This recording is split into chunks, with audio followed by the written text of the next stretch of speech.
S'issa sar xogħol għat-twettiq ta' 76% tal-miżuri tal-manifest elettorali fit-3 snin ta' Gvern Laburista dan sal-aħħar ta' Mejju ta' din is-sena. Dan ifisser li s'issa 312 proposta twettqu fl-intir tagħhom, filwaqt li x-xogħol fuq 242 miżura jinsab fi stadju avvanzat. Dan hekk kif diġà qed jinħass l-effett pożittiv tagħhom mill-pubbliku. Fl-anniversarju ta' 3 snin ta' Gvern Laburista ieħor, il-Ministru fl-Uffiċċju tal-Prim Ministru Carmelo Abela spjega li l-manifest elettorali ta' dan il-Gvern ma baqax fuq il-karta, iżda kif dan il-Gvern ingħata mandat b'saħħtu ieħor bdew jitwettqu il-wediet.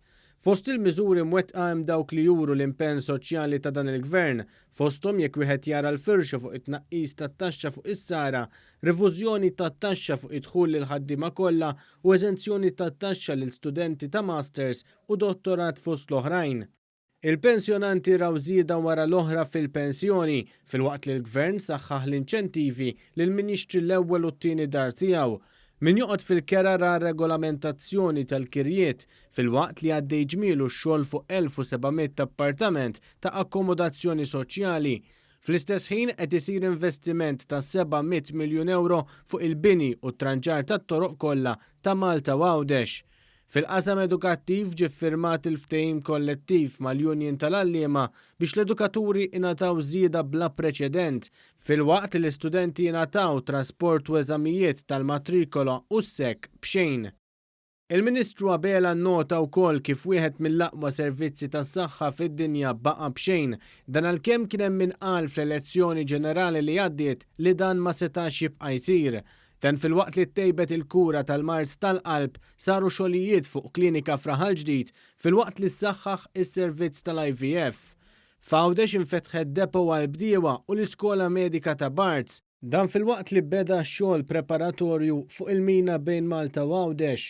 Issaħħu wkoll il-korpi dixxiplinati b'reklutaġġi u investiment b'saħħtu f'tagħmir modern, tkabbar l-użu tat-teknoloġija fil-qrati u qed isir xogħol biex isir trasferiment tad-Dipartiment tal-Kondotti mill-Pulizija għall-Ġustizzja.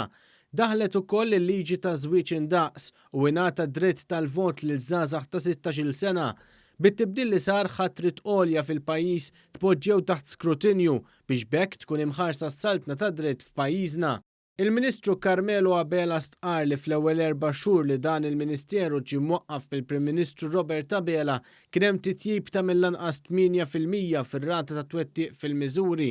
Huwa spjega kif il-fatt li fl-ewwel 3 snin diġà sar xogħol għat-twettiq ta' aktar minn 3/4 tal-proposti tal-manifest elettorali juri r-rieda u l-impenn li għandu dan il-Gvern biex ikompli jibdel il-ħajja tan-nies. Finalment inkunu nistgħu nwettqu l-programm elettorali li ħalli aktar ġid għal dan il-pajjiż u li nkunu nistgħu b'wiċċna minn quddiem immorru quddiem l-elettorat u ngħidu l-isma' aħna ġejtna fuq dan il-programm elettorali minnu wettaqna dawn il-proposti llum qed tgħix aħjar u dik hija l-mira tagħna li aħna nkomplu nagħmlu differenza fil-ħajja tan-nies Maltin u Għawġin.